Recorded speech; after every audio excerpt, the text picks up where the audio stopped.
बार उच्च ध्वनि में नमोकार मंत्र का उच्चारण। ओम नमो हरियंताणम, ओम नमो हरियंताणम,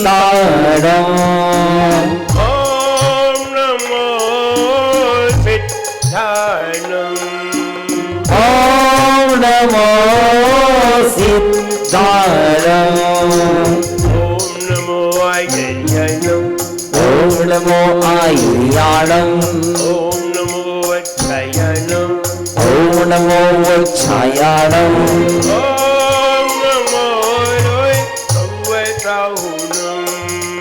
ओम नमो लोहे सव्यसाहुणम। अपने आपको आप में भर लिया, आपने आपको आप में वर लिया, चेतना को स्वयं ही प्रकट कर लिया, चेतना को स्वयं ही प्रकट कर लिया। वितरागी प्रभु हे महावीर जिन, वितरागी प्रभु हे महावीर जिन, आपके द्वय चरण में विनम्र नमन, आपके द्वय चरण में विनम्र नमन। त्याग के रूप तुम, धर्म के रूप तुम, त्याग के रूप तुम, धर्म के रूप तुम, ज्ञान के रूप तुम, ज्ञान के रूप तुम, ज्ञान के रूप तुम, ज्ञान के रूप तुम। हे विराग गुरु तो विरागी नयन, हे विरागी गुरु तो विरागी नयन, आपके द्वय चरण में विनम्र नमन, आपके द्वय चरण में विनम्र नमन। हे विनम्र गुरु दो हमें ज्ञान धन, हे विनम्र गुरु दो हमें ज्ञान धन, आपके द्वय चरण में विनम्र नमन, आपके द्वय चरण में विनम्र नमन। एक जरा श्री पार्श्वनाथ भगवान की जय, एक जरा श्री महावीर भगवान की जय, परम पूज्याचार्य गुरु भाई श्री विराट ठाकर जी गुरुदेव की जय, परम पूज्याचार्य श्री विशुद्ध ठाकर जी मुनि महाराज की जय, अहिंसामयी जैन धर्म की जय। बोले परम पूज्य उच्चारणाचार्य भगवान गुरुवर श्री विनम्र सागर जी गुरुदेव की जय। आचार्य संघ की, आज के आनंद की। देकर जितना जाओगे, देकर जितना जाओगे, उतना ही ले पाओगे, देकर जितना जाओगे उतना ही ले पाओगे, देना से ही लेना हो, देना से ही लेना हो, देना से ही लेना हो, देना से ही लेना हो। जैसा यहाँ लुटाओगे वैसा ही कर पाओगे, जैसा यहाँ लुटाओगे वैसा ही कर पाओगे। पीतल के बदले ओ पीतल के बदले सोना नहीं पाए, जीवन में पानी की वो सब मिट जाए रे, जीवन में पानी की वो सब मिट जाए रे। होनी अनोनी ओ होनी अनहोनी कब क्या घट जाए, जीवन में पानी की मोह कब मिट जाए रे, जीवन में पानी की मोह कब मिट जाए रे। लेकर जितना जाओगे उतना ही ले पाओगे, लेकर जितना जाओगे उतना ही ले पाओगे। देना से ही लेना हो, देना से ही लेना हो, देना से ही लेना हो, देना से ही लेना हो। हर व्यक्ति जानता है कि हमारे शरीर में इतनी ताकत हो, इतनी ताकत हो, हम दुनिया की सारी चीज उठा लें। हर व्यक्ति चाहता है ताकत हो तो सबसे ज्यादा हो, धन हो तो सबसे कम हो, नहीं, धन हो तो सबसे ज्यादा हो, ज्ञान हो तो सबसे ज्यादा हो, दर्शन हो तो सबसे ज्यादा हो, और सुख हो तो वो भी सबसे ज्यादा हो। सबसे ज्यादा माने किससे ज्यादा? बोले सबसे ज्यादा। इससे ज्यादा किसी के पास नहीं हो, क्योंकि हमसे अगर कहीं ज्यादा हो गया तो बहुत दुख होता है। किसी के पास हमसे ज्यादा हो जाए तो बहुत दुख होता है, हमसे कम हो तो दुख नहीं होता, तो अपने आप पे गर्व होता है। हर व्यक्ति चाहता है हमारे पास इतनी ताकत हो। विचार करिए, अगर कहीं आपको 200 किलो सोना पड़ा मिल जाए तो क्या करोगे?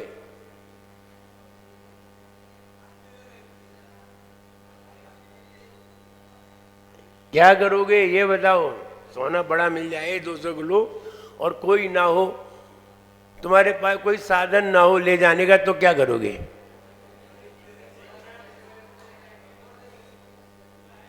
अब विचार करिए, कितना उठाओगे? 10 किलो, 20 किलो, 50 किलो, कितना उठाओगे? 200 किलो उठा ही नहीं पाओगे, और छोड़ के भी नहीं जा पाओगे। और ये भी नहीं है कि हम छोड़ के चले जाएं, ये भी नहीं है। वो जब बच्चा स्कूल में लेट पहुंचा तो टीचर ने पूछा देर से कैसे आए?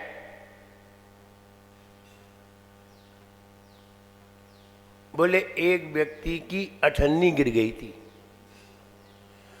तो बोले उसकी गिर गई थी तो तू लेट क्यों आया? बोले हम उस पे पांव रखे थे। अब आ गई ना बात कि तुम छोड़ के भी नहीं जा पाओगे और ले भी नहीं जा पाओगे। बहुत दुखी होगे उस दिन, जिस दिन तुम्हें ज्यादा मिल गया और तुमने उठा नहीं पाया, बहुत दुखी होगे। तब ये सोचोगे काश मेरे हाथों में इतनी ताकत होती कि हम सारा उठा लेते, तो जरा सा भी छोड़ के नहीं जाते। ताकत होती, तब दुखी होगे। तब फिर सोचोगे ताकत कैसे आती, कहाँ से आएगी ताकत, कहाँ से आएगी? ध्यान रहे, अच्छा खाने से ताकत नहीं आती, बढ़िया बढ़िया खाने से ताकत नहीं आती, कोई पहलवानी करने से ताकत नहीं आती। चक्रवर्ती कोई पहलवानी करके नहीं आते, क्या करके जाते हैं? चक्रवर्ती, बलभद्र, नारायण, बद्रीनारायण, नारायण, कोटि शिला भट्ट, जो करोड़ों योद्धा जिसे उठा पाते हैं, नारायण अकेले ही उठा देते हैं शिला को। उससे पता चलता है कि ये नारायण है। जब रावण से युद्ध हो रहा था, रावण से लड़ने के लिए रामचंद्र जी जब गए तो उन्होंने कहा भैया रावण से लड़ना तो बहुत कठिन है। बाली आदि सब उनकी तरफ हो गए, इंद्र, बाली आदि। जब उन्होंने रामचंद्र जी की व्यथा सुनी तो बोले हम आपके साथ हो तो जाएं, लेकिन रावण को जीतना बहुत मुश्किल है। बोले एक शर्त है, एक कोटि शिला है, वो कोटि शिला को जो उठा लेगा वो रावण को जीत सकता है। तो वे रामचंद्र जी को, लक्ष्मण जी को, दोनों को ले गए और उन्होंने कोटि शिला उठवाई। तो रामचंद्र जी ने तो उठा नहीं पाई, उठाई तो लक्ष्मण ने उठा ली। तो सारे जितने भी जो वानर वंशी थे, जितने भी, वे सब रामचंद्र जी की ओर हो गए। अब हमें विश्वास है अब रावण मारा जाएगा और लक्ष्मण के द्वारा मारा जाएगा। तब वानर सेना तब रामचंद्र जी की तरफ हुई, ऐसे ही नहीं हुई। पद्म पुराण पढ़िए, पद्म पुराण पढ़िए तो उसमें पता चलेगा कि वानर सेना रामचंद्र जी की तरफ कब हुई। ये तो हो ही नहीं रही थी। ताकत होना चाहिए, ये ताकत ऐसे ही नहीं मिलती, ताकत मिलती है भगवान की आराधना करने से। ताकत कहाँ से मिलती है? भगवान का गुणगान करने से। ताकत कहाँ से मिलती है? गुरुओं की वैयावृत्ति करने से। जितनी ज्यादा वैयावृत्ति की जाती है उतनी ही ज्यादा हाथों में ताकत आती है। भीम में सबसे ज्यादा ताकत थी पांचों पांडवों में। एक ही मां के पुत्र थे 5 और सबसे ज्यादा ताकत भीम में। क्यों? पूछा गया नेमिनाथ भगवान से, भगवान बताइए हम एक ही मां के पुत्र हैं, अर्जुन नकुल सहदेव भीम आदि युधिष्ठिर सभी एक ही मां के पुत्र हैं, सबसे ज्यादा ताकत भीम को क्यों है? तो नेमिनाथ भगवान की वाणी में घिरा कि भीम ने पूर्व पर्याय में सबसे ज्यादा मुनियों की वैयावृत्ति की है। वैयावृत्ति के कारण शरीर में ताकत है, खाने से नहीं होती। इसलिए कहा है जितना दे जाओगे उतना ही ले पाओगे। इसलिए देना सीखो। हम क्या दे सकते हैं? हम कुछ नहीं दे सकते। जो देने योग्य है वही दे सकते हैं, जो देने योग्य नहीं है वो तो दे ही नहीं सकते। जो देने योग्य है वह दे सकते हैं। इसलिए हमें देने का भाव करना चाहिए, क्योंकि देने से ही लेना है, दिए बिना मिलता भी नहीं है। कोई कितना भी प्रयास कर ले, किसी के पास करोड़ों रुपया है, किसी के पास लाख ही है, किसी के पास लाख भी नहीं है, किसी के पास अरबों है। कारण ये देने का परिणाम है। दे के आया है। कई लोग हैं, कई लोगों को घी अच्छा नहीं लगता, कई लोगों को घी अच्छा नहीं लगता, कई लोगों को दूध अच्छा नहीं लगता, कई लोगों को शक्कर अच्छी नहीं लगती, कई लोगों को नमक अच्छा नहीं लगता। सबके अलग अलग कारण है। आप विचार करिए अच्छा क्यों नहीं लगता। एक वो है अच्छा लगता है मिलता नहीं, एक वो है और अच्छा नहीं लगता, एक वो है और खा नहीं पाते, एक वो है नहीं और खाने की इच्छा है। अलग अलग परिणाम हो गए। किनको अच्छा नहीं लगता? दूध किन्हें अच्छा नहीं लगता? दूध किनको अच्छा नहीं लगता? ऐसा नहीं है सबको अच्छा लगता है, किसी किसी को अच्छा नहीं लगता। और घी किसी को अच्छा नहीं लगता। अच्छा नहीं लगता अलग बात है, हम ले नहीं पा रहे वो अलग बात है। दोनों में अंतर है। हमारे यहाँ घी रखा हुआ है, डॉक्टर ने मना किया है घी नहीं खाना है, मूंग की दाल का पानी पीना है। अब डॉक्टर का मानना पड़ेगा। तो कहने का मतलब ये है कि नौकर है, नौकर तो घी की पूड़ी खा रहा है, घी के पुए खा रहा है, मालिक मूंग की दाल का पानी ले रहा है। और घी किसका है? मालिक का। मालिक के पास है और खा नहीं पा रहा, और नौकर के पास है नहीं और मजे उड़ा रहा है। कारण? तो कारण भी आपको पता चलेगा। ऐसे ही नहीं, जो व्यक्ति जिसके पास बहुत सारा धन है और उसने चौका लगाया और उसने लोगों से कहा कि तुम हार दो, हमने धन दे दिया है, तुम हार दो। धन तो उसने दिया और हार किसी दूसरे ने दिया। इसका परिणाम ये निकलेगा कि जिसने धन दिया है उसके पास धन होगा, लेकिन उसके पास खाने की ताकत नहीं होगी।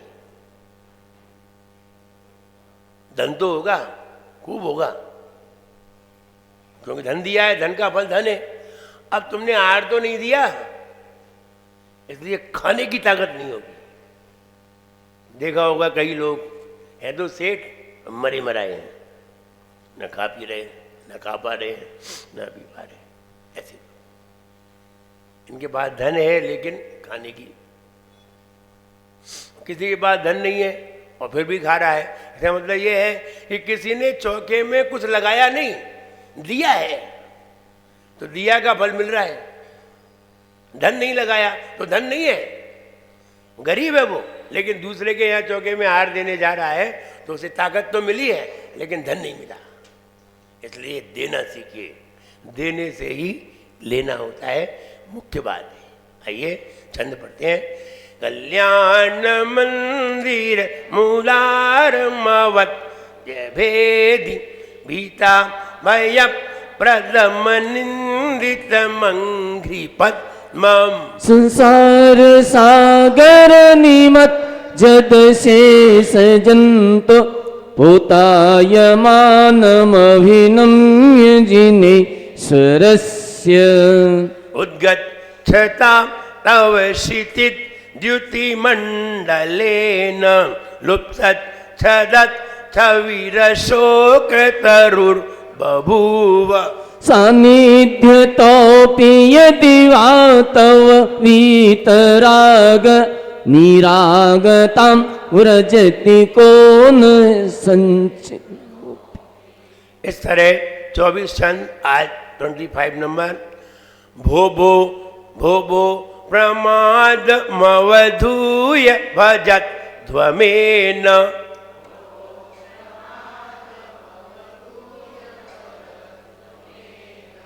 भोभो प्रमाद मवधूय भजत ध्वमेन।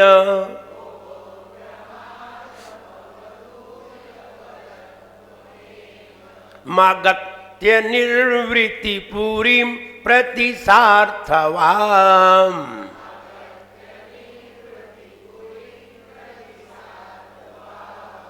एतन निवेदयति देव जगत त्रयाय।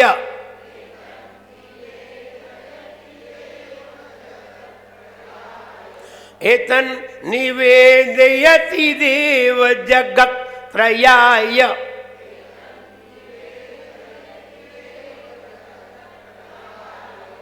मन्येन दन्न भिनभा सुरधुन्दुभिस्ते।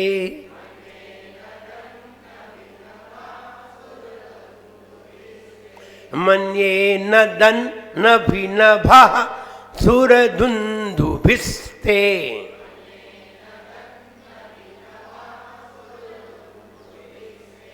बढ़िए।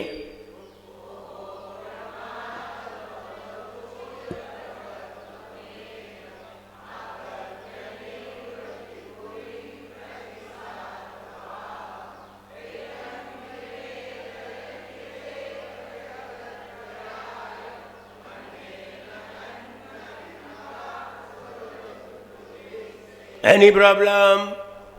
क्लियर?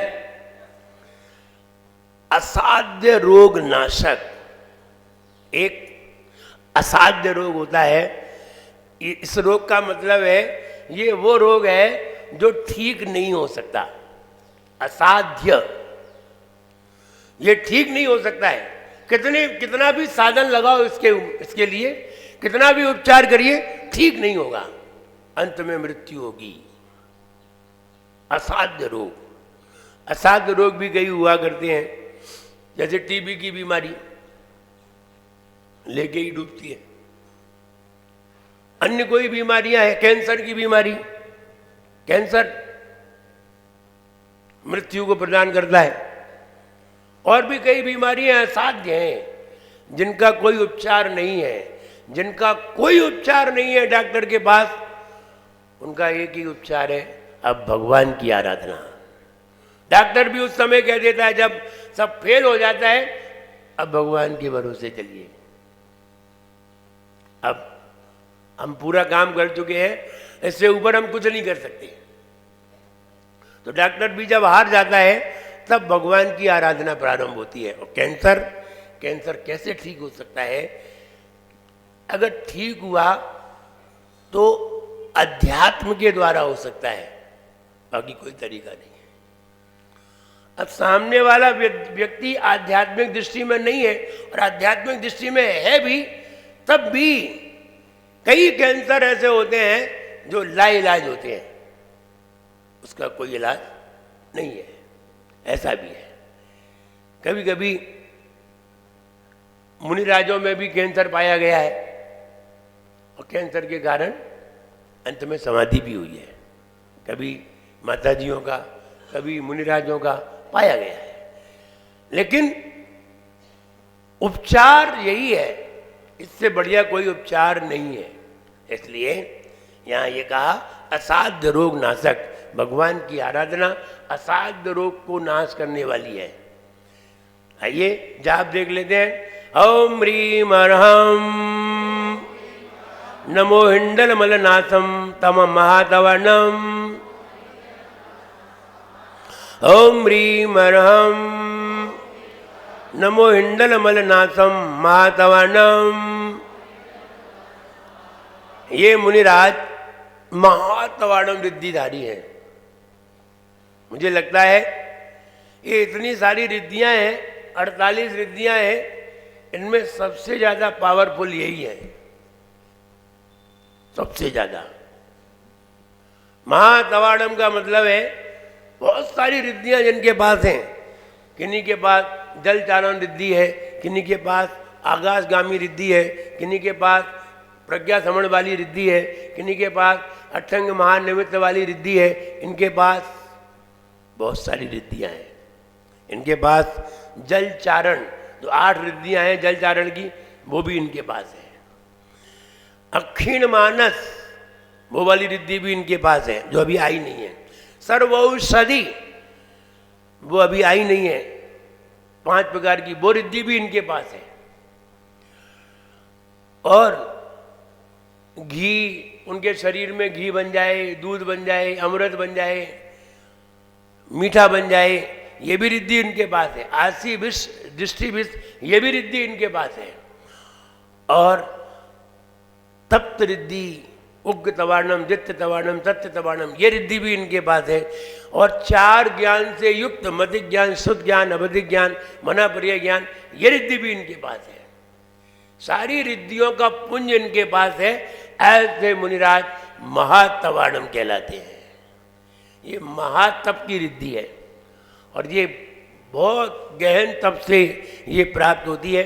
खूब तप किए जाते हैं, 6-6 महीने के उपवास किए जाते हैं, 1-1 साल के उपवास किए जाते हैं। ऐसे मुनिराजों को ये वाली रिद्धि प्राप्त होती है। वे मुनि महाराज विदेह क्षेत्र में विराजमान सारे इंद्र जिन्हें नमस्कार करते हैं, वे मुनि महाराज, इनमें शक्ति भी बहुत ज़्यादा है। इतनी इंद्र में ताकत है ना कि पूरी दुनिया को उठा लेने की, इन मुनिराज में उस इंद्र से भी कई गुनी ज्यादा ताकत है। ध्यान रहे, मुनिराज ही है जो सबको बचाए हुए हैं। वो रावण ने कैलाश पर्वत उठा लिया था समंदर में फेंकने के लिए, रावण ने बाली को देख करके, लेकिन उन्हें यह नहीं मालूम थी कि घर में थे तब हम बाली से ज्यादा ताकतवर थे। जब हम लंका में थे तब बाली से ज्यादा ताकतवर थे। बाली उनसे डरता था। अब वे मुनि थे, मुनि की ताकत का उसे अंदाजा नहीं था। घर की ताकत अलग है और मुनि की ताकत अलग है, अंदाजा नहीं था। जैसे ही कैलाश पर्वत को उठाया, सिर्फ ये अंगूठा दबा दिया था, पांव का सिर्फ अंगूठा, इतने में तो गिड़गिड़ाने लगा था। वो रावण जो अपना अधिकार समझता था घर में, मैं अभी इसे फेंकता हूं, जब उन्होंने अंगूठा दबाया तो रोने लगा, दब गया वो। अगर अंगूठा उठाते नहीं मर जाता मैं। कितनी ताकत थी मुनिराज में, सिर्फ अंगूठे की ताकत थी। अभी तो हाथ तो उठाया ही नहीं है, पूरा पंजा तो लगाया ही नहीं है, सिर्फ अंगूठे से कैलाश पर्वत दबाया था। ताकत जानिए। और अगर ये ताकत मुनिराजों के अंदर ना हो तो न जाने कौन सा व्यंतर कुपित हो जाए और पूरे जम्बूद्वीप को ही पलट दे। पूरे जम्बू द्वीप को, जिसमें विदेह क्षेत्र भी है। लेकिन वे मुनिराज है जो विदेह क्षेत्र में बैठे हुए हैं, जब तक वो बैठे हुए हैं व्यंतरों में ताकत नहीं है कि वो कुछ भी कर जाए। इन मुनिराज में ताकत व्यंतरों से कई गुना ज्यादा है। अब ये मुनिराज जमीन पे ही बैठे हैं विदेह क्षेत्र में, हिला के देख ले तो वो हमें बचाए हुए हैं, वरना व्यंतर तो कभी को उठा दे।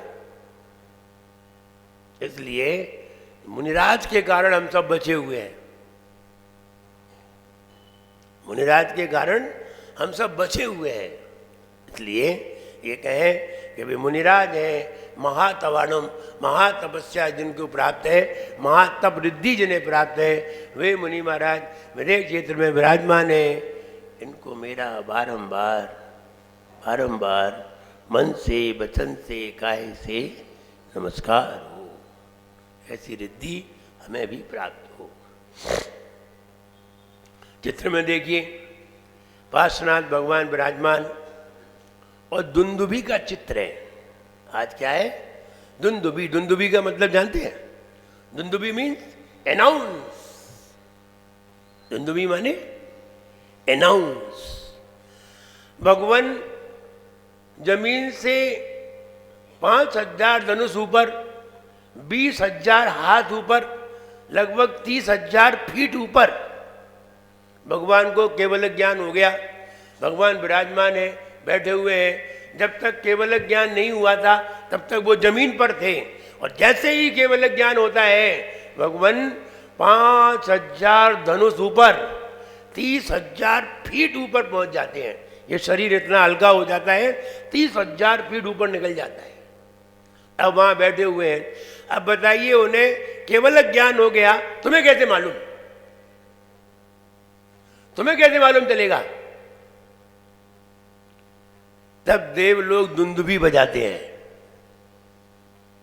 जब नीचे अपन बैठे हुए हैं, अपने घर में बैठे हुए हैं, ऊपर से कोई प्लेन निकले और प्लेन की आवाज आए तो सारे बच्चे प्लेन को देखने के लिए, और आवाज नहीं आए तो कितने प्लेन निकल जाते हैं पता ही नहीं चलता। रॉकेट बहुत ऊंचा उड़ता है, निकल जाता है, पता ही नहीं चलता। ऐसे ही कई प्लेन निकल जाए, पता ही नहीं चले। अब किससे पता चल रहा है? आवाज से। ऐसे ही किससे पता चलेगा? भगवान ऊपर है तो दुंदुभी बजाई गई, इसे कहते अनाउंस। और दुंदुभी बजा करके ये बताया, हे प्राणियों, अब तुम ऊपर आओ, हमने भगवान का समोसरण लगाया है, भगवान को केवल ज्ञान हो गया है। उनकी दिव्य ध्वनि सुनिए, और दिव्य ध्वनि सुन के अपने जीवन को सफल बनाइए। अब वो कौन कह रहा है? देवलोक। ऊपर कौन है? देवलोक।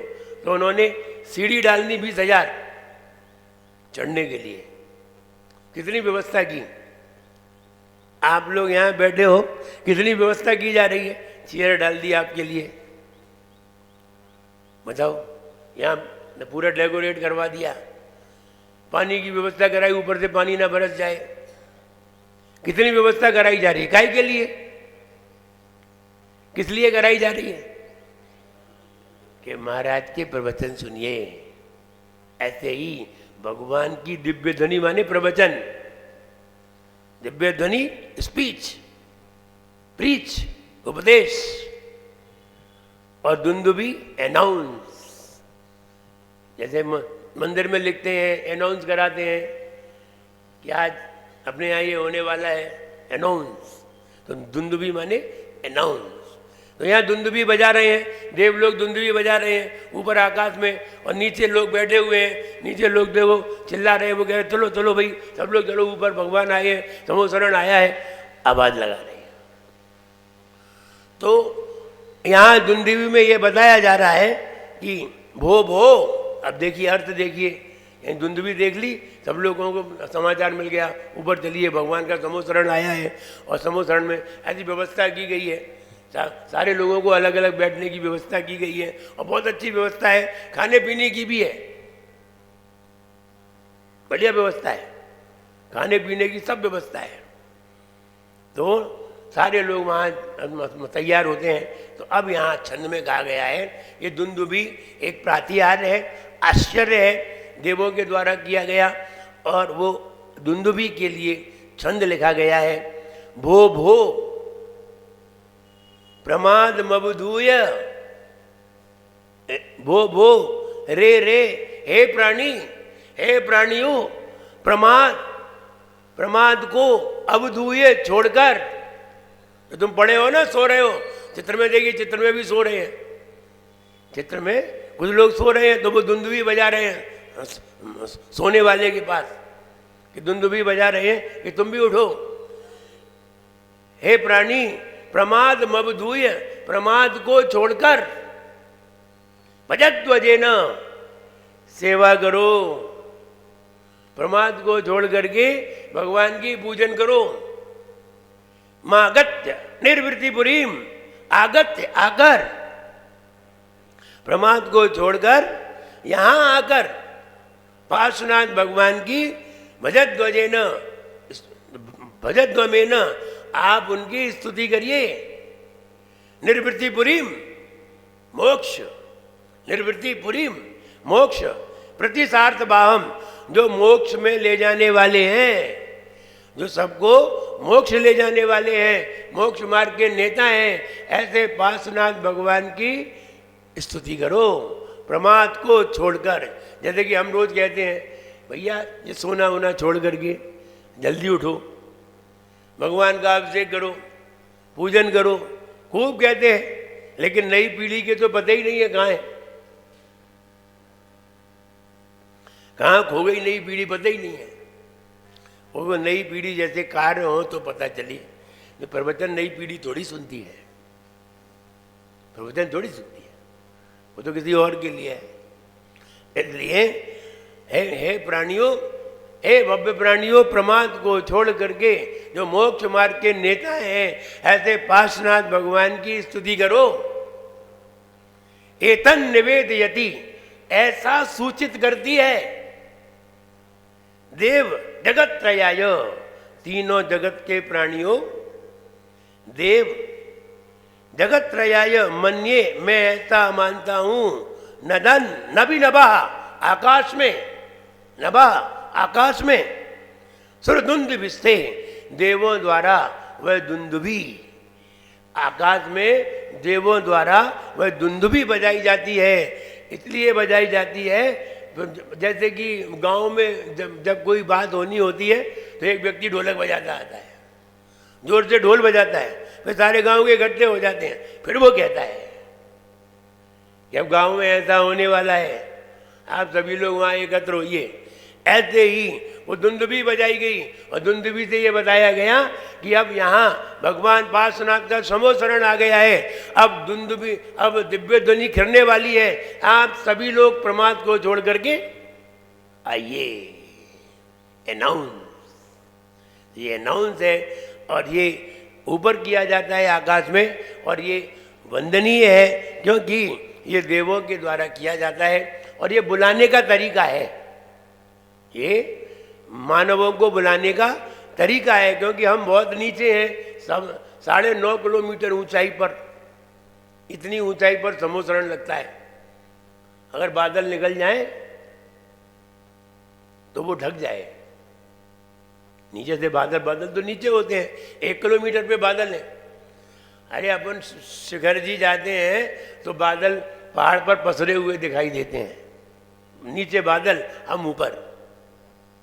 आप पार्श्वनाथ भगवान की टोंक पे खड़े हो जाइए तो गौतम गंधर की टोंक पे बादल पसरे हुए दिखाई देंगे और नीचे भी पसरे हुए दिखाई देंगे। तो हम ऊपर, बादल, तो बादल कितने ऊपर है? 1 किलोमीटर में, 1.5 किलोमीटर में, 2 किलोमीटर में, और जो ओले वाले बादल हैं तो 4 किलोमीटर में बस। और भगवान 9.5 किलोमीटर, 9.25 किलोमीटर ऊंचाई पर, इतने ऊंचे भगवान है। तो नीचे से बादल निकलेंगे तो भगवान ढक जाएंगे, लेकिन ध्यान रहे जब तक समोच्च शरण होता है कोई भी बादल उनके नीचे से नहीं निकल सकता। पवन कुमार के देव वहां खड़े होते हैं उस साइड से, जब कोई मुख्यमंत्री आता है तो रोड बंद हो जाती है, दूसरी रोड चालू करी जाती है, इधर से कोई नहीं आएगा। ऐसे ही जब तक भगवान का तमोचरण लगा रहेगा तब तक बादलों को भी इधर उधर से निकलना पड़ेगा, उसके नीचे से नहीं निकल सकते। ये नियम है, क्योंकि पवन कुमार के देव आगे खड़े हुए हैं, वो रोक लेते हैं, साइड से कर देते हैं। तो ऐसे ही यहाँ पर ये कहते हैं, हे भव्य प्राणियों, प्रमाद को छोड़कर, क्या कह रहे हैं, प्रमाद को छोड़कर भजध्वजेन सेवा करिए, आगत्य आकर निर्वृतिपुरीम, जो मोक्ष मार्ग के नेता हैं, सार्थबाहम, जो मोक्ष मार्ग के नेता हैं, उन पार्श्वनाथ भगवान की भक्ति करिए। एतत् यहाँ पर निवेदयति, ऐसा सूचित करती है, देव जगत त्रयाय, तीनों जगत के प्राणियों को, मन्ये, ऐसा मैं मानता हूँ, नलन नभिनभा, आकाश में देव दुंदुभी, देवों के द्वारा वह दुंदुभी तीनों जगत के प्राणियों को ये सूचित करती है कि आप सभी प्रमाद को छोड़ करके भगवान की भक्ति करने आइए। ये बहुत बड़ा अवसर है, क्योंकि भगवान की भक्ति से ही तीनों लोक का वैभव प्राप्त होता है। तीनों लोक का वैभव भगवान की भक्ति से ही प्राप्त होता है। इसलिए वह सूचित करती हुई और दुंदुभी होती है। उस दुंदुभी को जानना चाहिए। अनाउंस सुन करके, एडवर्टाइजमेंट देख करके, ऐड देख करके हम भी तो किसी वस्तु के प्रति लालायित होते हैं। ऐड आता है तो ये ऐड है, ये भी ऐड है, ऐड किया जा रहा है, आप सब लोग आइए। अब ऐड में तो धंधा है, इसमें कोई धंधा नहीं है। ये तो तुम्हारे कल्याण के लिए ही है। व्यक्ति दूसरे के कल्याण के लिए करे वो तो ठीक है, लेकिन वो अपने स्वार्थ के लिए करे तो वो व्यापार है, और दूसरे के कल्याण के लिए करे तो वो व्यापार नहीं है, वो तो उसकी अच्छी भावना है। तो देवों की जो सम्यक दृष्टि देव होते हैं वे ही ऐसी भावना करते हैं, और कोई कहाँ करते हैं। कहते हैं ना कि प्रयास निरंतर करना चाहिए, हर व्यक्ति को हर कार्य के लिए प्रयास करना चाहिए, और वो भी देव लोग प्रयास कर रहे हैं कि आप लोग आइए, ये प्रयास ही कर रहे हैं। क्योंकि जितने ज़्यादा लोग होंगे, न जाने कौन सा कोई पुण्यात्मा जीव निकल आए जिसके परिणाम स्वरूप भगवान की दिव्य ध्वनि खिर जाए। तो भगवान महावीर 1.5 महीने बैठे रहे, वाणी नहीं खिली, कोई ऐसा पुण्यात्मा जीव नहीं आ पाया। सब लोग देखते रहे, भगवान कुछ बोलो। भगवान कह रहे हम तो बोले, समझने वाला तो व्यक्ति तो आए। फिर प्रयास किया गया, इंद्र के द्वारा प्रयास किया गया, वो गौतम गणधर को लेकर के आए, यानी कहाँ से पकड़ के लाए उन्हें और कही आप चलिए। जब वो आए तब भगवान की दिव्य ध्वनि खिरी। तो हम ये कहना चाहते हैं, जितने ज़्यादा लोग होते हैं उनमें न जाने कौन सा पुण्यवान व्यक्ति हो, और जिस कारण से भगवान की दिव्य ध्वनि खिर उठे, और भगवान की दिव्य ध्वनि खिर जाएगी तो सारे जीवों को उसका लाभ प्राप्त होता है, और होना चाहिए, होता भी है। जैसे कि अब महाराज यहाँ आए तो लाभ तो सबको ही हो रहा है कि कमेटी वालों को ही हो रहा है? नहीं, सबको हो रहा है। बस एक अच्छी भावना होती है, 4 लोगों की अच्छी भावना होती है, वे प्रयास करते हैं, फिर सारे लोग उसका लाभ लिया करते हैं। तो प्रयास अच्छे करना चाहिए, अच्छे प्रयास में हमें लाभ है। जब आप LIC के एजेंट बन जाते हैं तो क्या चाहते हैं, हम सारे लोगों को कस्टमर बना लें, हम सारे लोगों के एजेंट बन जाएं, क्योंकि जानते हैं 5% तो अपना है ही, इसलिए बनाना चाहते हैं। यहाँ स्वार्थ है, लेकिन सबको बनाना चाहते हैं। अपने घर में जितने होते हैं, रिश्तेदार होते हैं, उनको जाके बताते हैं। आदमी की पत्नी के सामने ही बताते हैं आदमी के मरने के फायदे।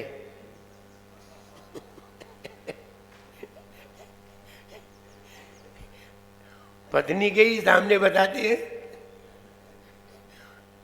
पति के मरने के फायदे। एजेंट है, क्या क्या कह सकते हैं। तो वो एजेंट है, वो जो चाहते हैं सारे लोग कस्टमर बन जाए जिससे कि लाभ हमें होगा। ऐसे ही महाराज भी यही चाहते हैं बहुत सारे लोग हमारी बात सुने जिससे कि सबको पुण्य का बंद हो और लाभ हमें भी हो। ऐसा नहीं है हमें लाभ नहीं हो, हमें भी लाभ हो। वो डॉक्टरों जैसा इलाज नहीं करते, डॉक्टर तो पैसे से करते हैं और डॉक्टर तो पता नहीं क्या कर दे। डॉक्टर की तो डॉक्टर ही है। वो एक दांत निकलवाने आया डॉक्टर के पास, तो उसने पहले इंजेक्शन लगाया और इंजेक्शन लगा कर दांत निकाला तो दूसरा निकाल दिया दूसरा निकाल दिया, वो भी गया और वो भी गया। डॉक्टर एक नहीं आया उसकी समझ में, तो डॉक्टर है। एक व्यक्ति आया डॉक्टर के पास, डॉक्टर साहब हमारा पाँव नीला पड़ रहा है, देखो जरा। डॉक्टर ने देखा, बोले हाँ पाँव तो नीला पड़ रहा है, लगता है बहुत गहरा इन्फेक्शन है, हो सकता है ये इन्फेक्शन ऊपर तक आ जाए तो पूरे शरीर में फैल जाएगा। तो बोले डॉक्टर साहब क्या करें? डॉक्टर साहब बोले पाँव काटना पड़ेगा। अब बताओ पाँव कटवाएं कि पूरे शरीर खराब करें? बोले पाँव काट दो। तो उसने पाँव काट दिया, एक पाँव काट दिया। अब उसने लकड़ी का दूसरा पाँव लगवाया लकड़ी का।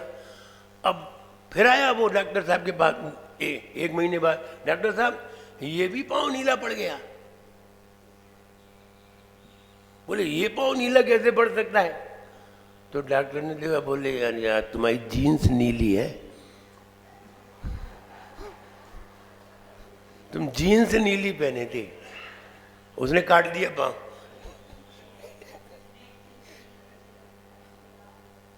इसलिए डॉक्टरों का कोई भरोसा नहीं है, क्या कर दे वो। तो बोले तुम तो जीन्स ही नीली थी तुम्हारी, तो गलती हो गई, एक पाँव तो काट ही दिया।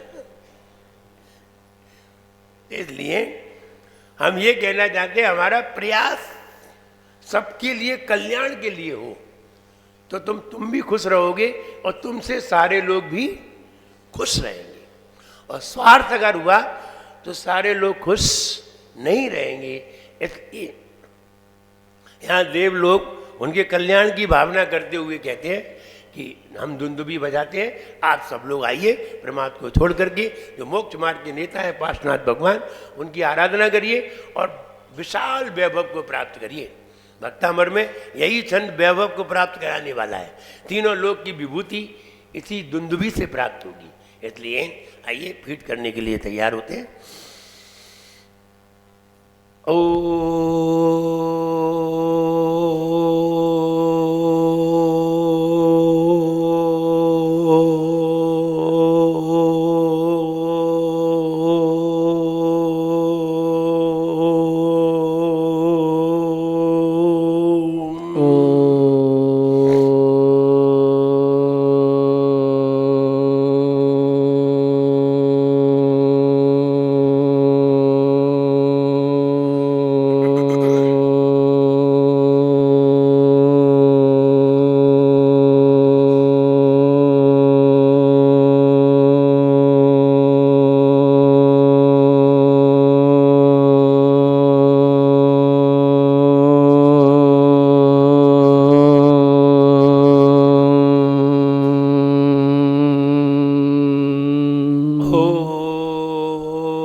संपूर्ण आकाश को गुंजाने वाली, हे भगवान संपूर्ण आकाश को गुंजाने वाली देवदुंदुभी, हे भगवान संपूर्ण आकाश को गुंजाने वाली दुंदुभी ये सूचित करती है आप सभी लोग प्रमाद छोड़ करके भगवान की भक्ति के लिए आइए।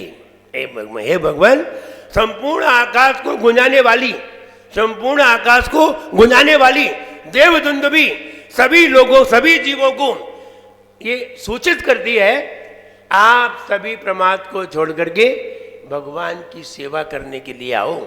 आप सभी प्रमाद को छोड़ करके भगवान की सेवा करने के लिए आइए, जो मोक्ष ले जाने वाले हैं, जो मोक्ष ले जाने वाले हैं। हे भगवान संपूर्ण आकाश को गुंजाने वाली, रिपीट, हे भगवान संपूर्ण आकाश को गुंजाने वाली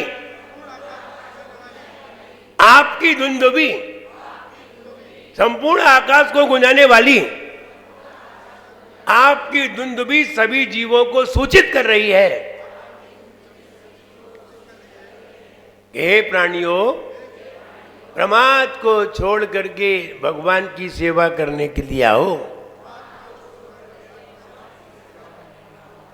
ये ही मोक्ष ले जाने वाले हैं। बहुत सरल है। हम ये कहना चाहते हैं कि हमें ये पाठ रोज करना चाहिए, और पाठ रोज करेंगे तो निश्चित है हमें पार्श्वनाथ भगवान की स्तुति का विशेष लाभ प्राप्त होगा। शब्द तो शब्द है, स्तुति है, कोई बनाता है, कोई लिखता है, कई लोग पढ़ते हैं, बनाने वाले कोई एक दो होते हैं, पढ़ने वाले हजारों होते हैं। हम कब से पढ़ रहे हैं यह विधि ठाड़ो होगी, कब से पढ़ रहे हैं? जिंदगी से पढ़ रहे हैं। नाथूराम ने ये लिखा है, नाथूराम पंडित जी थे, उन्होंने ये विनय पाठ लिखा है। कब से पढ़ रहे हैं पूजन? प्रथम देवारहंत सुसुत सिद्धांत जू, कब से पढ़ रहे हैं? जिंदगी गुजर गई। ध्यानत राय ने ये लिखी है, और ध्यानत राय ने आचार्य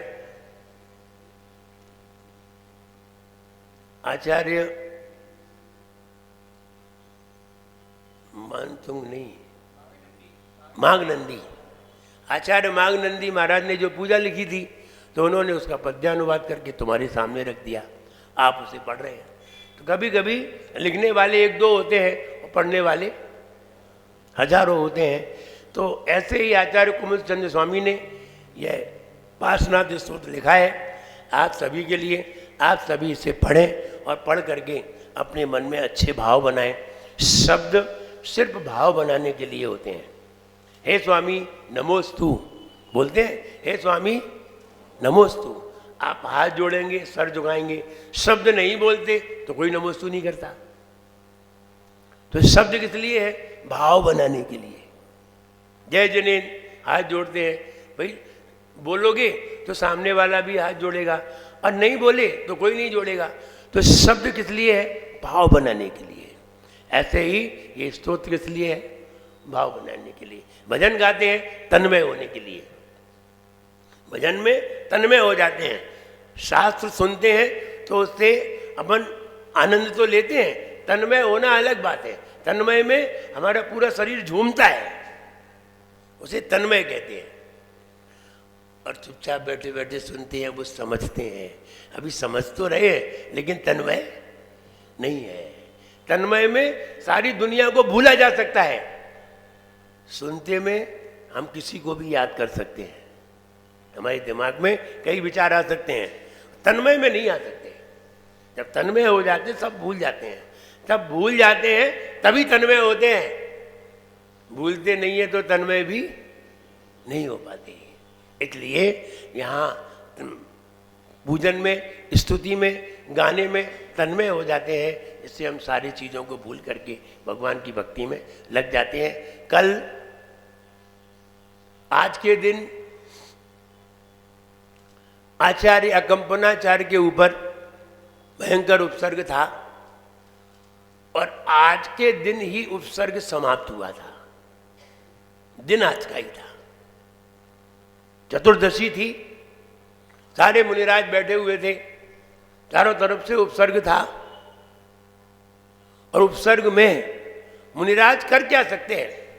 अगर मेरे ऊपर कोई अतिक्रमण कर दे तो हम कर क्या लेंगे? क्या कर लेंगे हम? और करेंगे हम अगर लड़ने लग जाएंगे तो हम में और तुम में कोई अंतर ही नहीं रह जाएगा। एक मुनिराज के ऊपर कोई बच्चे पत्थर मार रहे थे। श्री कृष्ण जब भोजन करने बैठे, रुक्मणी उनकी थाली लेकर के आई और श्री कृष्ण ने एक गिलास उठाया और गिलास उठा करके सब्जी से लगाया और मुंह तक ले जा रहे थे। यहीं तक आ पाया था, तब तक उन्होंने गिलास लौटा के रख दिया थाली में और थाली से उठ करके चल दिए और अपने द्वार तक गए। द्वार तक जाने के बाद फिर लौट आए। तो रुक्मणी बोली, स्वामी हम ये पहली बार देख रहे हैं, आपकी थाली लगी हुई है, थाली में सारी चीजें हैं, आपने गिलास उठाया, गिलास अपने मुंह तक ले गए और मुंह में लिया नहीं है और फिर गिलास को लौटा दिया और आप उठ करके चल दिए, गेट तक गए, द्वार तक गए, फिर लौट आए। बताइए ऐसा क्यों किया? श्री कृष्ण बोले, रहने दीजिए, आप अपना भोजन करिए, आप अपना भोजन बनाइए, आपको इनसे क्या मतलब? नहीं बताइए कि क्या कारण था। तो श्री कृष्ण ने बताया, एक मुनिराज थे, अपने ही नगर में गांव के किनारे पर पेड़ के नीचे बैठे थे। 4 बच्चे उन्हें पत्थर मार रहे थे और अगर मुनिराज पर कोई उपद्रव कर रहा है तो मेरा फर्ज है अपना भोजन छोड़ करके उनकी सेवा करना। भोजन हमारे लिए उचित नहीं है। इधर मुनिराज के ऊपर उपसर्ग हो और हम भोजन कर रहे हो, ये गलत है। तो वो तत्काल उठ करके गए और उनके ज्ञान में जैसे ही आया तो उन्होंने देख लिया कि अपने ज्ञान से कि मुनिराज के ऊपर कोई पत्थर मार रहा है, तो उन पे भोजन नहीं हुआ, गिलास छोड़ करके वो चल दिए। फिर आप लौट क्यों आए? लौट इसलिए आए, हम गेट तक पहुंचे तब तक हमें समझ में आ गया, हमारे ज्ञान में आ गया, तब तक पहले वो पत्थर मार रहे थे, तब तक मुनिराज शांत बैठे हुए थे। अब मुनिराज ने खुद ही पत्थर उठा लिया मारने के लिए, बच्चों को मारने के लिए खुद ही पत्थर उठा लिया। बोले अब हमारी जरूरत नहीं है, अब हम नहीं बचाएंगे, अब आप ही बचो। इसलिए मुनिराज के ऊपर उपसर्ग होता है। अब कौन बचाए? मुनिराज तो शांत बैठे हुए थे, 700 मुनिराज शांत बैठे हुए, अकंपनाचार्य मुनि और सारे लोग बैठे हुए, सारे लोग उनके ऊपर उपसर्ग कर रहे हैं। वहाँ का मंत्री जो है उपसर्ग कर रहा है। अब मुनिराज क्या करें? तब ये घटना प्रारंभ हुई है और वहाँ से ये चित्रण सामने आता है। यद्यपि आपने कई बार सुना होगा, हम इसे रिपीट नहीं करेंगे, हम कोई नई चीज आपके सामने लाएंगे। हुआ ये, जब उपसर्ग होने लगा, उपसर्ग होते होते जब मुनिराज पे सहन नहीं हुआ तो मुनिराज भी बेहोश होने लगे।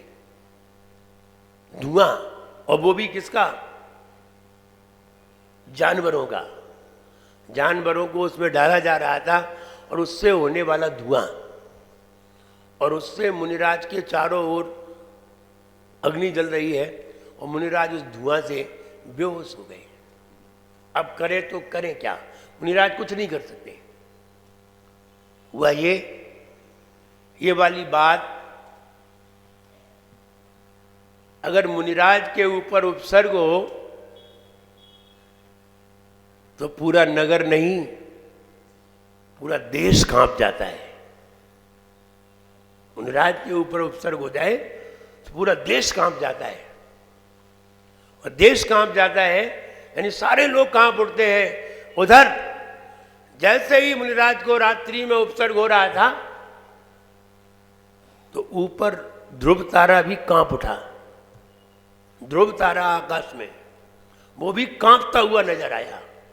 जब आचार्य सारचंद मुनि महाराज जो तपस्या में लीन थे, उन्होंने जैसे ही ध्रुव तारा को कांपते हुए देखा तो उन्होंने अपना निमित्त ज्ञान लगाया, और जैसे ही निमित्त ज्ञान लगाया तो निमित्त ज्ञान से ये पता चला ये ध्रुव तारा ऐसे ही नहीं कांपता, ये ध्रुव है, ये कभी नहीं कांपता, लेकिन आज कांप रहा है तो इसका कोई कारण है। और कारण जाना कि हस्तिनापुर में अगम्पनाचार्य मुनिराज 700 मुनि बैठे हुए हैं जिनके ऊपर भयंकर उपसर्ग हो रहा है।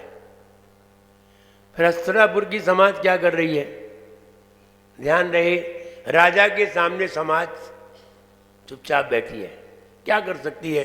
सारे लोग, पूरे हस्तिनापुर के जैन समाज के लोग, सारे लोग उपवास किए बैठे हुए हैं। जब तक उपसर्ग दूर नहीं हो जाएगा तब तक हम पानी ग्रहण नहीं करेंगे, हम आहार ग्रहण नहीं करेंगे। ध्यान रहे, अगर कोई व्रत करता है तो व्रत की बहुत ताकत होती है, अच्छे अच्छे कांप जाते हैं।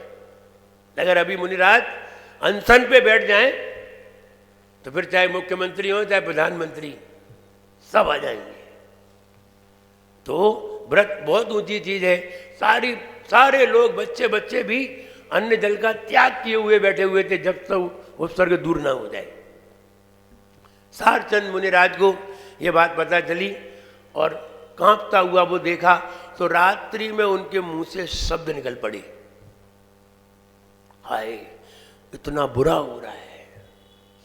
और जब रात्रि में कोई मुनिराज के शब्द निकले तो समझ लीजिए कोई अप्रत्याशित घटना है। तो बाजू में छुल्लक पुष्पदंत जी सो रहे थे। छुल्लक पुष्पदंत महाराज ये विद्याधर थे, इनके पास विद्याएं थी। ये पहले विद्याधर थे, विद्यानगरी से आए, तो उनके पास पहले विद्याएं थी, उन्होंने विद्याओं का त्याग नहीं किया था, तो छुल्लक थे। तो बाजू में सो रहे थे, उनकी नींद खुल गई। उन्होंने कहा, गुरुदेव क्या हुआ, आज आप रात्रि में बोल गए? आप तो कभी नहीं बोले रात्रि में, रात्रि में तो मुनिराज मौन रहते हैं, आप बोले नहीं? बोले रात्रि में मुनिराज बोल सकते हैं? नहीं,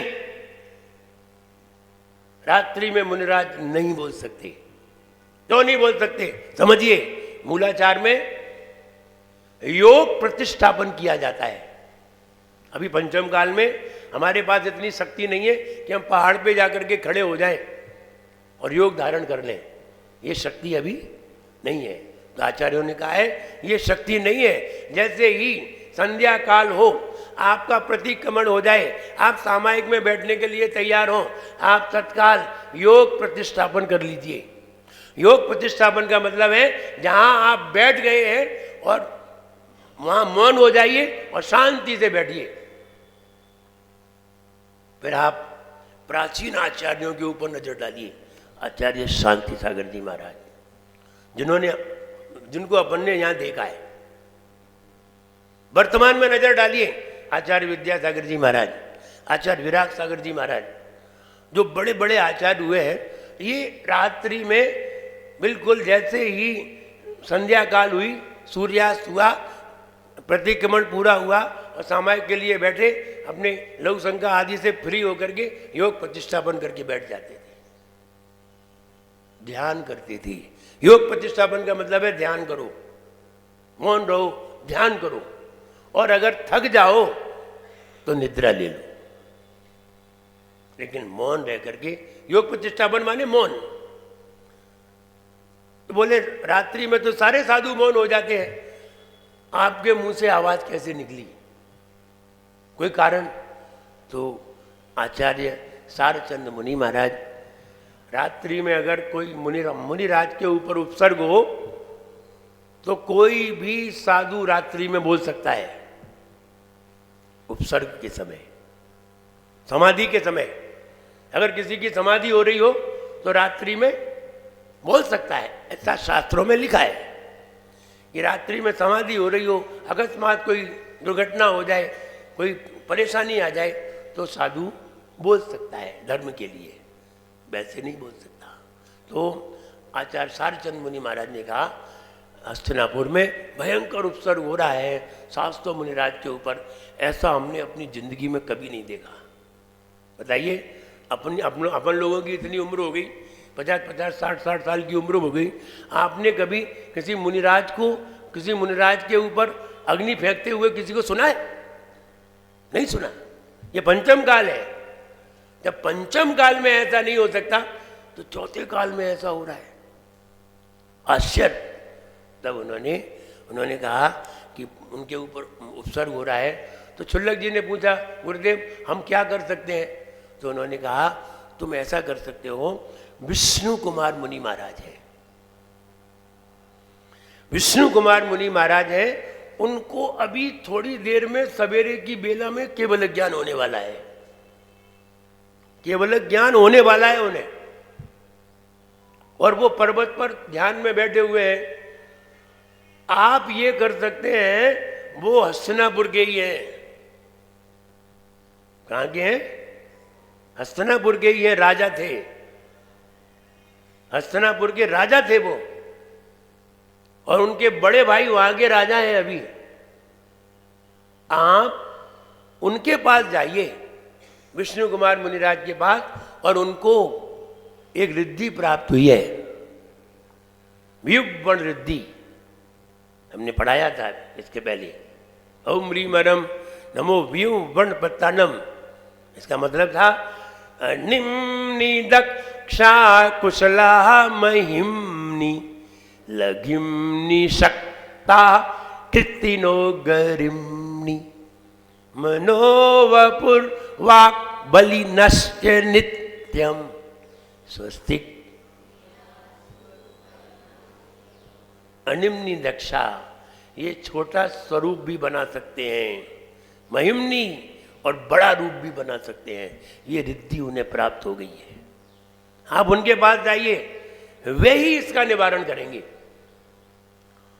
तत्काल रात्रि में ही क्षुल्लक जी अपनी विद्या के द्वारा दूसरे पर्वत पर जाकर के और वहां पर विष्णु कुमार मुनिराज से निवेदन किया, भगवान हस्तिनापुर में भयंकर उपसर्ग हो रहा है आपकी नगरी में, और आप उसका निवारण कर सकते हैं। बोले अच्छा।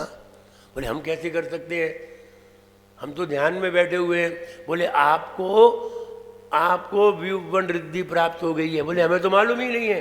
बोले आप मालूम करके देख लीजिए, हमारे गुरुदेव ने कहा है। उन्होंने हाथ बढ़ाया, उन्होंने विक्रिया करके दिखाई, हाथ बढ़ाया, मानसोत्तर पर्वत पर लगा जाके। अरे हमें रिद्धि प्राप्त हो गई, हमें तो मालूम ही नहीं है। हाँ, मुनिराजों को यह मालूम नहीं रहता कि हमें कौन सी रिद्धि प्राप्त है। मुनिराजों को यह मालूम नहीं होता कि हमें कौन सी मंत्र सिद्धि प्राप्त है, और सिद्धियां हो जाती हैं और उन्हें खुद भी मालूम नहीं रहता। जैसे कि कोई व्यक्ति बहुत धनाढ्य हो तो उसे खुद नहीं मालूम रहता मेरे पास कितना धन है, उसे खुद नहीं मालूम रहता, बहुत धन हो तो। ऐसे ही मुनिराजों को रिद्धियों का पता नहीं रहता। जब उन्होंने बताई तो उन्होंने अच्छा मुनिराज के ऊपर उपसर्ग, बोले चलो चलते हैं, और वो रात्रि में ही गमन कर गए।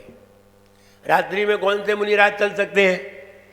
जो रिद्धिधारी है, उनके चलने में तो हिंसा होगी नहीं। वो रात्रि में भी आकाश से गमन करके हस्तिनापुर पहुंचे, और सबसे पहले अपने भाई को डांटा जाके, कैसा तू भाई है या कसाई है, तूने मुनिराज के ऊपर उपसर्ग करवा दिया। बोले भगवान हमने नहीं कराया है। बोले फिर कैसे हो गया तुम्हारे राज्य में? अब ये भजन सुनिए कैसे हुआ। अब उन्होंने गाया, उन्होंने बताया कि बलि मंत्री हमारे पास आए, बलि नमोचादी हमारे पास आए, और उन्होंने हमारा एक युद्ध जीत लिया, जिससे हमने उन्हें एक वचन दिया था, और उस वचन में उन्होंने 7 दिन का राज्य हमसे मांग लिया है, और उसी में ये उपसर्ग हुआ है। अब हम क्या करें, वचनबद्ध है। अच्छा अब तुम कुछ नहीं कर सकते? बिल्कुल नहीं कर सकते। बोले अब हम करके दिखाते हैं। तब विष्णु कुमार मुनिराज गए, और विष्णु कुमार मुनिराज वहाँ पर क्या करें हम, तो उन्होंने उनके सामने, वो ब्राह्मण थे, उन्होंने उनके सामने मंत्र वेद पढ़ना चालू किए।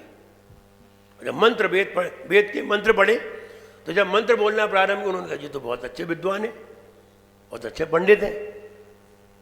तो उन्होंने कहा कि आप भी हवन करिए, आप यहाँ आए हैं, आप यहाँ आराम से रहिए, ये हमारा राज्य है, और आप यहाँ आराम से सुख से रहिए। बोले हमें ज़्यादा ज़्यादा रहने की ज़रूरत नहीं है, हमें तो थोड़ी 3 डग ज़मीन चाहिए बस, हम उसमें ही सो जाएंगे। और 3 डग ज़मीन, तो बोलो हंसने लगे। वो बोले हमसे तुम महल मांगते, हम तुम्हें महल दे देते। 3 डग ज़मीन मांगी, बोले हाँ 3 डग ज़मीन दे दो बस, और ज़्यादा नहीं चाहिए। और विष्णु कुमार मुनिराज जो ब्राह्मण का रूप लिए हुए थे, अनिमनी रिद्धि उन्हें प्राप्त थी, छोटा रूप बना लिया था, ब्राह्मण का रूप लिए हुए थे। उन्होंने 3 डग ज़मीन मांगी, तो उन्होंने कहा ठीक है तुझे 3 डग ज़मीन दी। बोले वचनबद्ध, वचन मुकरना नहीं, 3 डग ज़मीन चाहिए बस। बोले हाँ दी।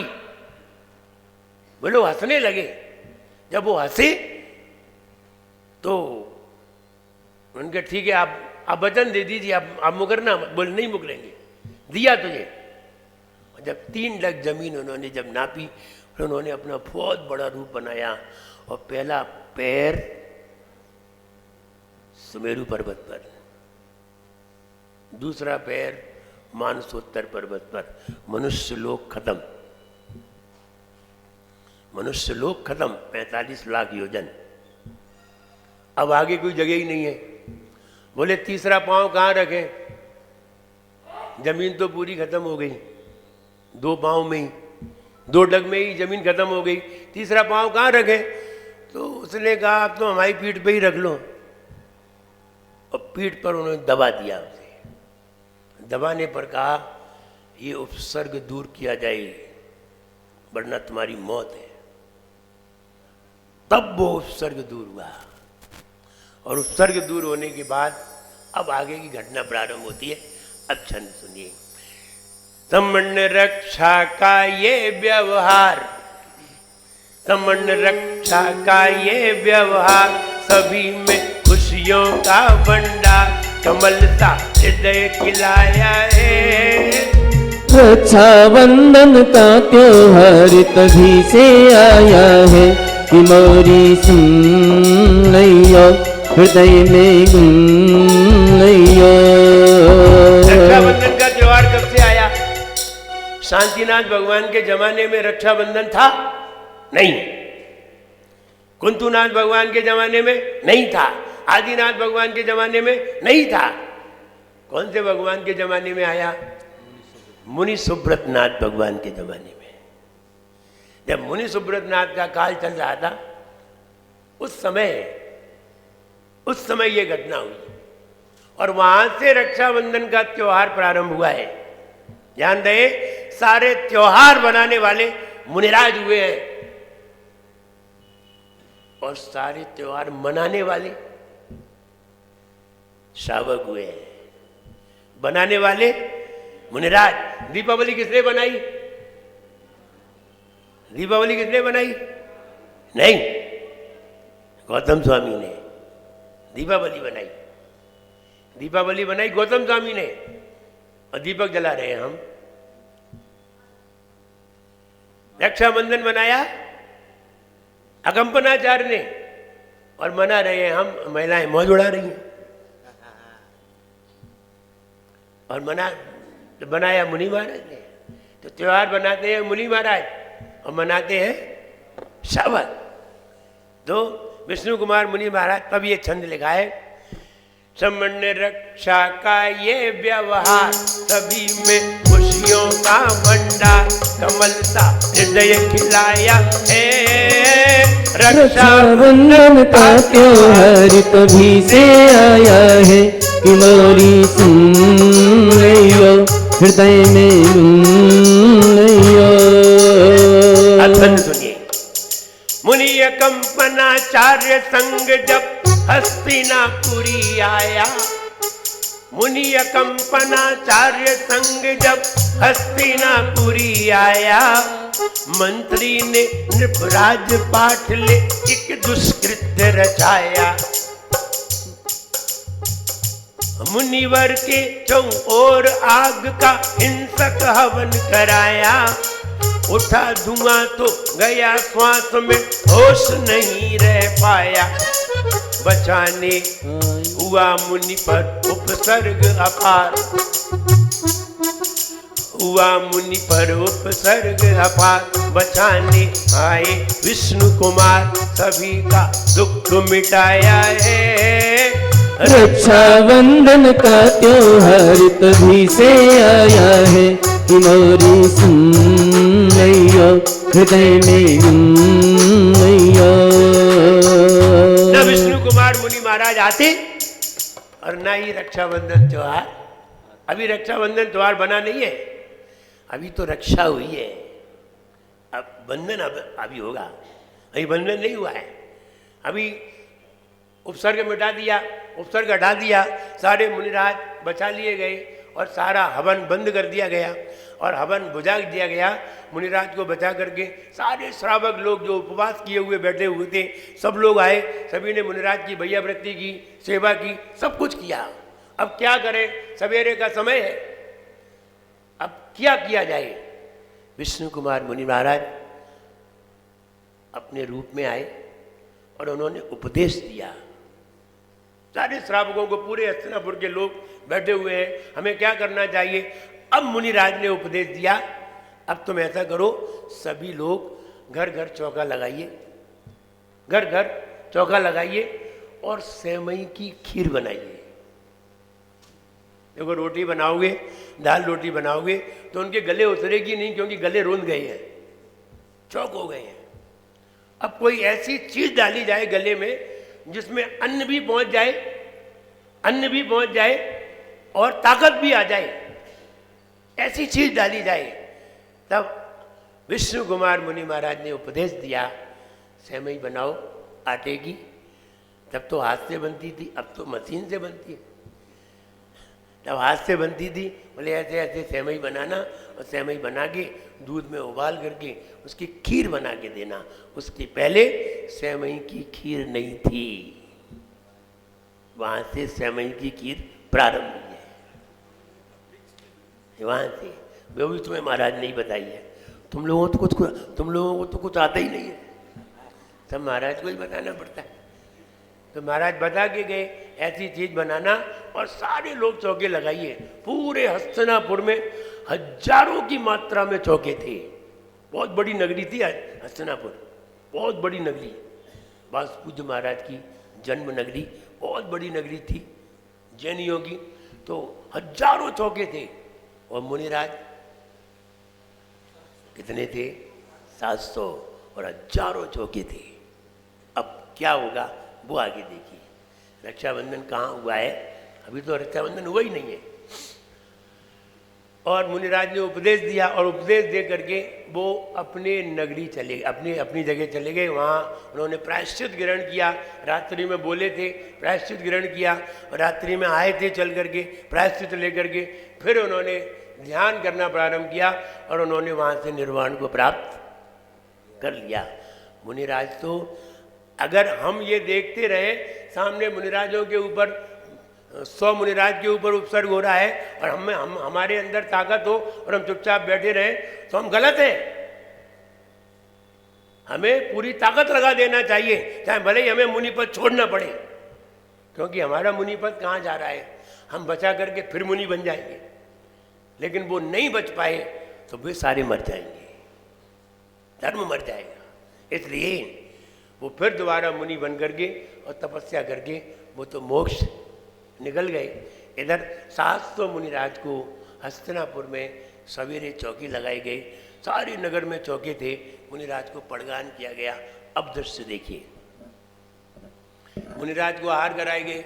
जहाँ जहाँ, अब कितने चौके में मुनिराज जाएंगे, कितने चौकों में जाएंगे, कितने चौकों में आहार होंगे, 700 चौके में। बाकी चौके तो खाली जाएंगे, खाली कोई नहीं जाएगा। ध्यान रहे, आप चौका लगाएं तो कोई चौका खाली नहीं जाता। उस दिन स्वयं सागर की हार होना चाहिए, स्वयं सागर, खुद महाराज बनो। चौका खाली कैसे जाएगा, खाली तो जा ही नहीं सकता है। इसलिए अब कहा गया है, जहाँ जहाँ आहार हुए थे खुशियाँ मन में छाई, पुरुषों के आंसू भरवाए महिलाएं हर्षाई।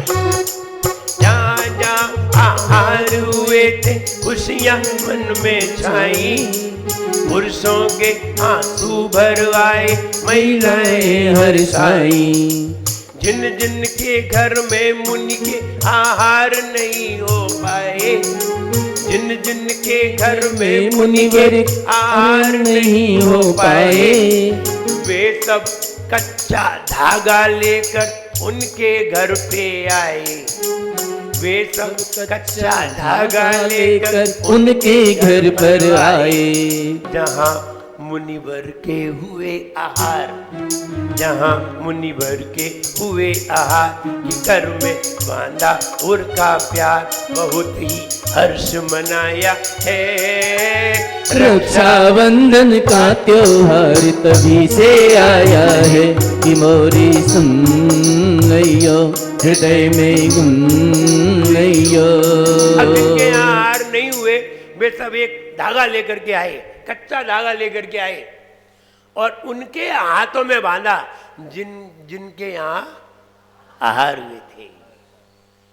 उसका हाथ भर गया क्योंकि सभी लोगों ने बांधा। क्यों बांधा? इसलिए बांधा कि तुमने धर्म की रक्षा की है, तुमने मुनिराज को आहार दे करके मुनिराज को जिंदा किया है, तुमने औषधि दी है, तुमने आहार दिया है, तुम सौभाग्यशाली हो, तुमने धर्म की रक्षा की है। इसलिए हमारे यहाँ मुनिराज नहीं आ पाए, तुम्हारे हाथ में हमने धागा लेकर के आए हैं, बांधा है, तुमने धर्म की रक्षा की है, इसलिए ये रक्षा बंधन त्योहार है। रक्षा बंधन त्योहार है। क्यों बांधा गया? इसलिए बांधा गया कि कल को जब वो लोग बाजार में निकलेंगे, सभी लोगों के बीच में आएंगे, तो जिनके हाथ में धागा बंधा हुआ है, इनके यहाँ आहार हुए हैं, ये पहचान है, ये धर्म के रक्षक हैं, इनसे धर्म की रक्षा हुई है, तो उनके हाथ पे धागा बांधा गया। अब जब धागा बांध के वो चले गए, सभी लोग धागा बांध के चले गए, फिर उन्होंने अपने अपने भोजन किए। भोजन करने के बाद अब दूसरा दृश्य सामने आता है। अब दृश्य है, अब बहनें भाई को राखी बांधती हैं। बहनों ने भाई को राखी बांधी। क्यों बांधी? इसलिए बांधी कि बहनें कमजोर हैं और भाई ताकतवर है। वो पति के हाथ में क्यों नहीं बांधी? पति रक्षा कर रहा है कि बहन? बताओ, तुम्हारी रक्षा पति कर रहा है कि बहन कर रहा है? भाई कर रहा है। कौन कर रहा है रक्षा तुम्हारी? बोलो जल्दी। बोले पति कर रहा है। पति स्वार्थी है। पति क्या है? स्वार्थी है। भाई स्वार्थी नहीं है।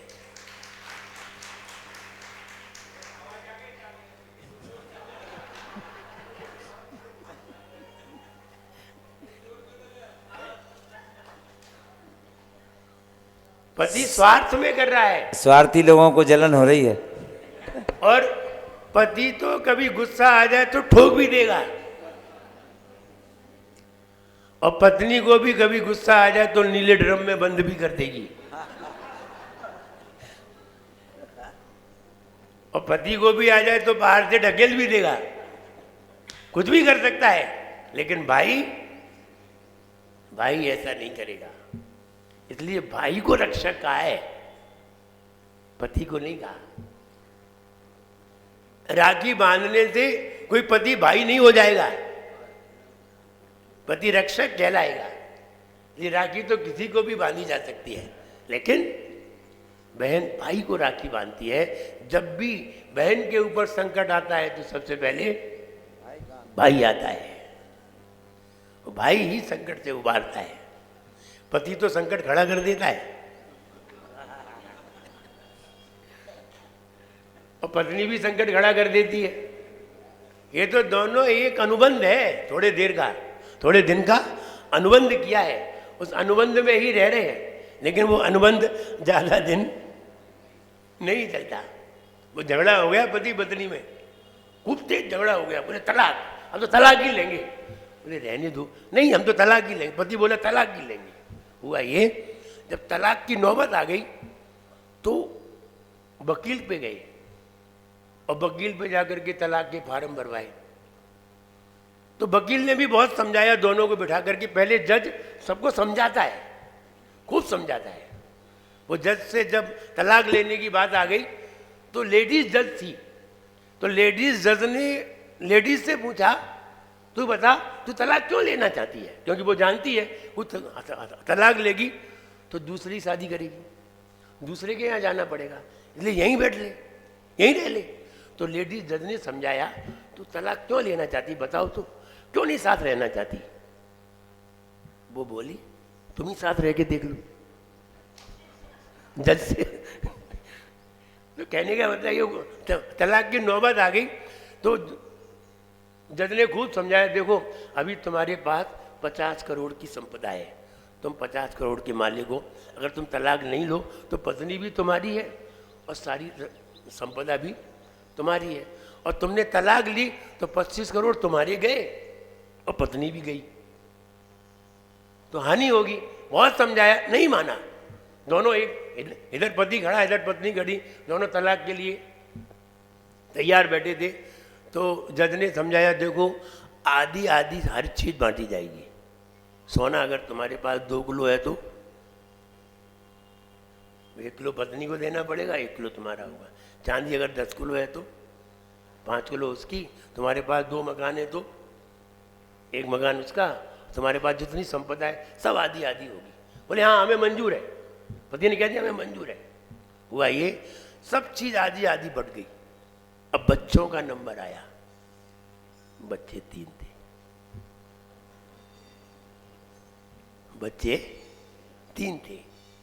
अब बच्चे क्या थे, पति बोले हम 2 रखेंगे, पत्नी बोले नहीं बराबर बराबर होंगे। अब बराबर बराबर कैसे हो? तो जब जज ने बहुत समझाया, वकील भी जब हार गए, अंत में जब फैसला नहीं हुआ तो पत्नी अपने कटघरे से निकली और पति के पास आई और पति के हाथ के ऊपर हाथ रखा, बोले अभी चलो 1 साल बाद देखते हैं।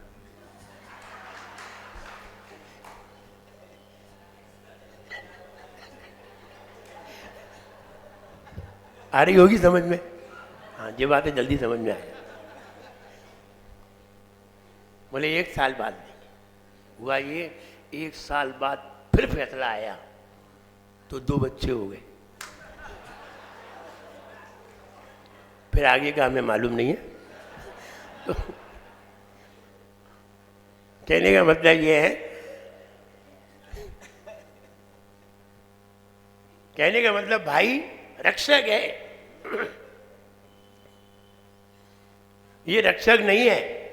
ये भले ही आपकी रक्षा कर रहे हैं और आपके लिए लड़ेंगे, सब करेंगे, लेकिन फिर भी सही लड़ने वाला तो भाई है। इसलिए भाई को राखी बांधते हैं, रक्षा जो बांधते हैं, और भाई भी अपने प्रेम बस बहन को कोई उपहार बस कुछ देता है। ये सब ये सांसारिक प्रक्रिया है। सही प्रक्रिया तो वो थी कि हमने मुनिराज की रक्षा की है, इसलिए रक्षाबंधन है। मुनिराज की रक्षा की है इसलिए रक्षाबंधन है, और बहन की रक्षा भाई करता है इसलिए राखी बंधन है। अब उसका नाम राखी हो गया। वो कच्चा धागा बांधा था। आइए वो छंद भी आगे आता है, बहने राखी लेकर आती, साथ में मीठा लाती। ये अब अपना चित्रण आ गया। भैया के घर में निज कर से धागा बांधने जाती, भैया भी मीठा मुंह करके 100 का नोट थमाते। अब 100 का नोट बंद है। भैया भी, अब नहीं बदल गया, ये बहुत पुराना भजन है। भैया भी मुंह मीठा करके 100 का नोट थमाते, नोट प्रेम का देख बहन के नयन कमल खिल जाते, सभी मिल गाते अच्छे गीत लुटाते, एक दूजे पर प्रीत इसी में स्वर्ग समाया है। रक्षाबंधन का त्योहार तभी से आया है कि मोरी सुन लियो, हृदय में गुन लियो। श्रवण रक्षा का वह रक्षाबंधन का त्योहार आज के दिन आया था, आज के दिन तो उपसर्ग हुआ था और कल के दिन वह उपसर्ग मिटाया गया था विष्णु कुमार मुनि महाराज के द्वारा। इसलिए सारे लोग, कहीं कहीं लोग विष्णु कुमार मुनि की पूजा करते हैं और आज कल के दिन श्रेयांसनाथ भगवान का मोक्ष कल्याणक भी आ गया। यद्यपि श्रेयांसनाथ भगवान तो पहले ही जा चुके थे, तो बहुत पहले जा चुके थे, लेकिन तिथि वही पड़ गई, तिथि वही पड़ गई। इसलिए श्रेयांसनाथ भगवान का निर्वाण लाडू भी है। और कल के दिन इसीलिए हमने ये कहा था रक्षाबंधन सही त्योहार तभी है जब हम अपने घर पर चौका लगाएं और मुनि महाराज को आहार दें। ये सही त्योहार है। और ये रक्षाबंधन एक धागा बांधते हैं, ये तो एक परंपरा है कि मुनिराज के कई लोग मंदिर में बांध देते हैं, कई लोग मंदिर के खम्भे पे, कई लोग किताब में रख देते हैं। नहीं नहीं, आपको ये करना चाहिए, मंदिर में बहुत सारी राखी रख देना चाहिए। यहाँ पता नहीं है रखते हैं कि नहीं।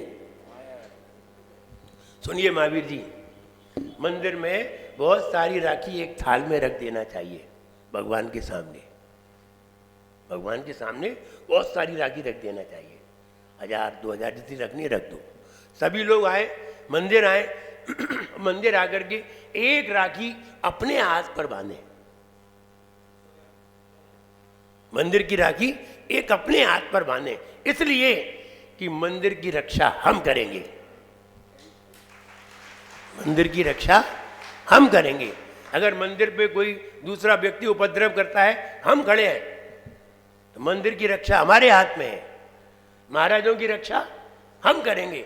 इसलिए महाराज के पीछे में एक राखी बांध देते हैं कि महाराज आपके ऊपर कोई भी बात आ जाएगी तो रक्षा करने के लिए हम तैयार खड़े हैं। और भगवान के ऊपर कोई उपसर्ग आ जाए, कोई मंदिर पे पत्थर फेंके अथवा कोई कीचड़ फेंके, तो हम खड़े हुए हैं। तो ये मंदिर की राखी हर व्यक्ति के हाथ पे बंधनी चाहिए, हर व्यक्ति के हाथ पर। और मंदिर की एक राखी हाथ में बांधने के बाद आप मंदिर की गोलक में कुछ डालेंगे जिससे कि मंदिर की रक्षा हो, मंदिर की व्यवस्था हो। ये करना चाहिए। करते हैं कि नहीं सब? नहीं करते? अब करेंगे, अब करेंगे। बुंदेलखंड में ये ऐसा सब करते हैं। पूरे एक बड़े थाल में राखी रख देना है, राखी ला करके रख देना है। सभी मंदिरों में, अनंत नगर में, देशमुख में, सिड़कों में, जहाँ जहाँ मंदिर हैं, सभी मंदिरों में एक एक थाल रख दें, उसमें राखी रख दें। सभी महिलाएं अपने हाथ में बांधें, अपने हाथ में भी बांध सकते हैं और दूसरे से भी अपने हाथ में बंधवा सकते हैं। कोई बच्चा नहीं आ पाया है तो आप एक राखी ले जाएं और अपने बच्चों के हाथ में बांधें। मंदिर की राखी सबसे पहले बांधें, बहन से बाद में। पहले मंदिर की, पहले महाराज की। इसलिए कल ये रक्षाबंधन का त्यौहार होगा। आप सभी लोग कल उपस्थित हों और कल यहाँ जितने भी 1 किलोमीटर में घर हैं अनंत नगर तक, सब लोग क्या करेंगे? चौका लगाएंगे। देखो, आहार तो हम पड़ोसी के यहाँ देने भी जा सकते हैं, लेकिन पड़ोसी के यहाँ आहार तो देने जा सकते हैं, लेकिन तुम्हारे घर पर महाराज फिर नहीं आ सकते। इसलिए प्रयास ये करिए कि मेरे घर पे महाराज आए। जबरदस्ती नहीं कि महाराज हमें पाँव धुलाने हमारे घर में चलो, ये वाले महाराज नहीं है।